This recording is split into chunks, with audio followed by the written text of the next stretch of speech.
For decades, Canadians were told the same thing about renting, that it was, quote, paying someone else's mortgage. Your parents said it, your bank said it, even your friends said it, usually right after they bought a glass box in the sky and needed you to nod along and agree they'd made a genius move. But in 2026, the math has been flipped on its head. Today, we are revealing something that sounds impossible. The person renting that glass tower might quietly be building a larger fortune than the person who owns the exact same unit 2 floors up. This isn't a feeling. It isn't a hot take. It's arithmetic. And once you see it, you cannot unsee it. So let's start with the phrase that built the entire myth. Rent is throwing money away. Here is the truth. StatCan will never put on a billboard. Ownership carries 4 unrecoverable costs, 4 buckets of money that leak out every single year and never, ever come back. Mortgage interest, sitting around 5.5%. Property taxes, roughly 1% of the value every year. Maintenance and strata, call it 1.5%. And the silent killer that almost nobody counts, the opportunity cost of your down payment, worth about 8%. Look closely at that list. A huge chunk of what you proudly call ownership is just rent wearing a costume. Rent paid to a bank. Rent paid to the city. Rent paid to a strata corporation you never met. You simply don't call it rent because it hurts a little less when it's hiding inside a mortgage statement. Let's make it real. Take a $600,000 mortgage.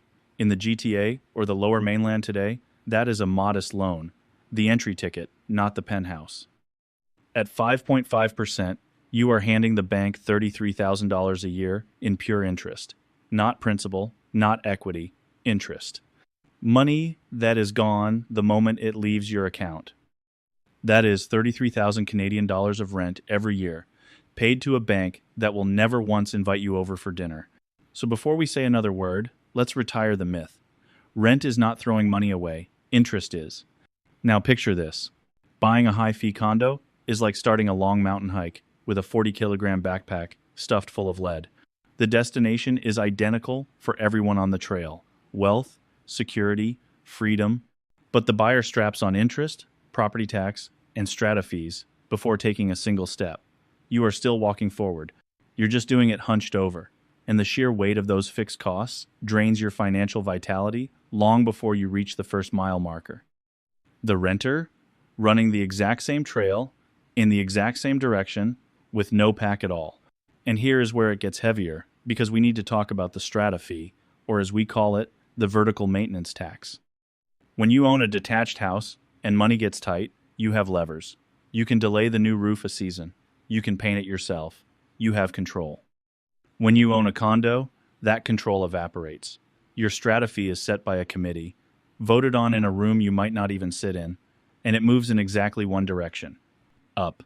In 2026, strata fees across the GTA now average $750 a month for a 2-bedroom unit. Sit with that number. That is $9,000 a year. Before your mortgage, before your property tax, before you've changed a single light bulb. And strata fees are inflation's best friend.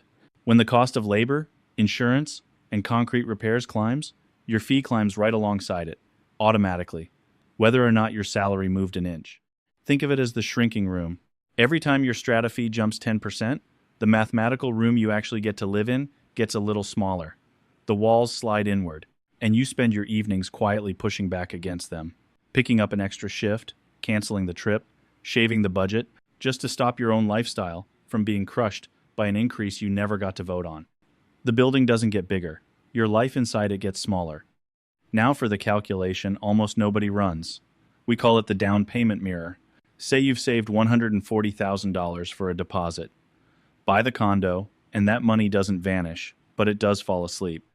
It becomes dead capital, buried in the floorboards, doing nothing you can spend, touch, or move. It sits there, silent, for decades. So hold it up to the mirror. Take that same $140,000 and drop it into a low-cost global equity ETF inside a TFSA or an FHSA. At 8%, that money earns you $11,200 a year. Liquid, tax-free growth that the CRA cannot touch when you withdraw it the right way. That's the real decision. It was never rent versus own. It's $11,200 working for you every year that you can see and reach and reinvest, versus $11,000 $200, sealed forever, under a laminate floor. And we haven't even stepped through the front door yet. Because the instant you buy, the friction begins. In a city like Toronto, the land transfer tax on a $700,000 condo adds roughly $25,000 to the bill.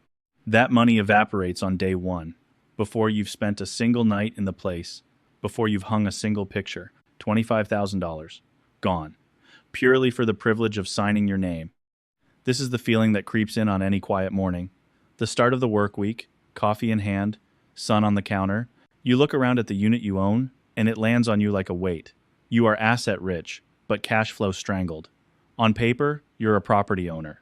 In your bank account, you're counting change and putting the good cheese back. The condo owns your Monday morning. Meanwhile, the renter next door just booked a flight. Now, let's be fair, because we're not here to sell you a fairy tale. A mortgage is a genuinely powerful tool, and we won't pretend it isn't. Leverage lets you control a $700,000 asset while putting down only a fraction. And when prices rise quickly, that leverage multiplies your gains beautifully. That is real. That is how a whole generation built wealth. But leverage is a double-edged blade.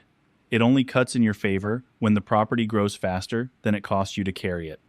The moment price growth stalls below your 5.5% interest, which is precisely the environment much of Canada is staring down in 2026.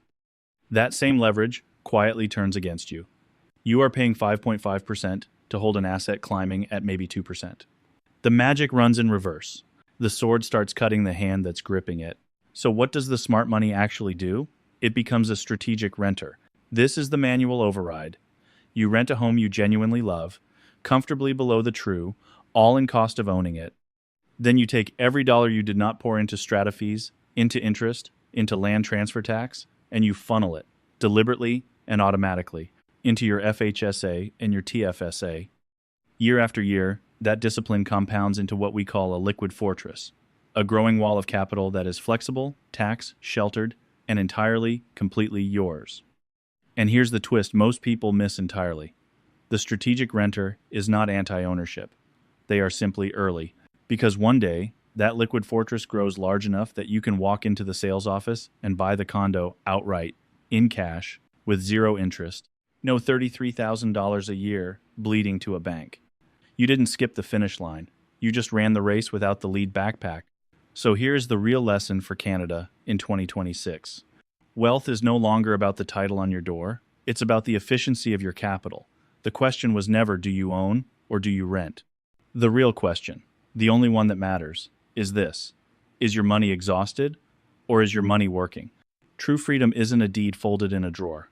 True freedom is the moment your assets start handing you oxygen, instead of quietly dropping an anchor around your ankles. Rent the box. Own the fortune. If this video helped you, hit like and subscribe. We'll see you in the next one.